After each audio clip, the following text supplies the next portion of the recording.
Chapter 5. Gun ownership, availability, and violent crime. Does an environment with more firearms produce more violent crime, less, or no difference? It is one of the oldest questions in the field, and the honest answer depends on which crime you mean and which method you trust. Start with the descriptive facts. The Small Arms Survey estimates the U.S. civilian stock at roughly 393 million firearms, more than the combined civilian holdings of the next 25 countries. Yet household ownership has declined to about a third. The reconciliation is concentration. Roughly 3% of adults own about half of all firearms, the so-called super owners, who report owning an average of 17 guns each. The stated reason for ownership has also shifted, from hunting towards self-defense, and the pandemic produced a surge in acquisition, dominated by handguns and first-time buyers. Cross-national evidence is among the cleanest. Among high-income democracies, higher firearm prevalence is associated with higher firearm homicide and higher firearm suicide, and the United States sits as an outlier on both. Reform cases reinforce this. Australia's 1996 National Firearms Agreement reduced civilian prevalence by an estimated 20% and was followed by reductions in firearms, suicide, and mass shootings. The United Kingdom's handgun prohibition produced similar reductions.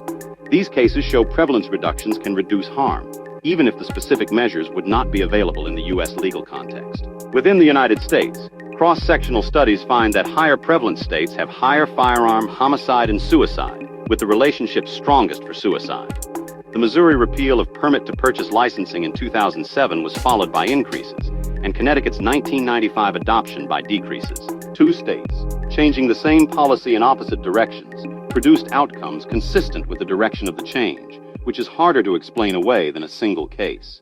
Household-level studies provide some of the strongest evidence in the entire field. A firearm in the home is associated with substantially elevated suicide risk for household members, a finding replicated across case control and cohort designs. The most famous specific debate concerns right-to-carry laws. In the late 1990s, Lott and Mustard argued that these laws reduced violent crime through deterrence, the more guns, less crime hypothesis. That claim did not survive scrutiny. The most demanding recent work, by Donahue and colleagues using synthetic control, found that adopting states had violent crime rates roughly 13 to 15% higher than their synthetic controls a decade later. Those estimates are for aggregate violent crime. Later city-level work by the same authors attributes much of the increase to robbery and aggravated assault. Concealed carry permits have grown from about 2.7 million in 1999 to a peak near 22 million in 2022, easing to about 21 million. And permitless carry now covers more than half the states. So this question remains very much alive. What is the mechanism? The most direct one is lethality, the instrumentality logic from Chapter 3. Availability also feeds the illegal market through theft and diversion, with higher prevalence states exporting crime guns to others. The civilian deterrence mechanism, by contrast, appears weak in aggregate data. Crucially, availability affects different crimes differently. Suicide is most strongly affected, then intimate partner homicide.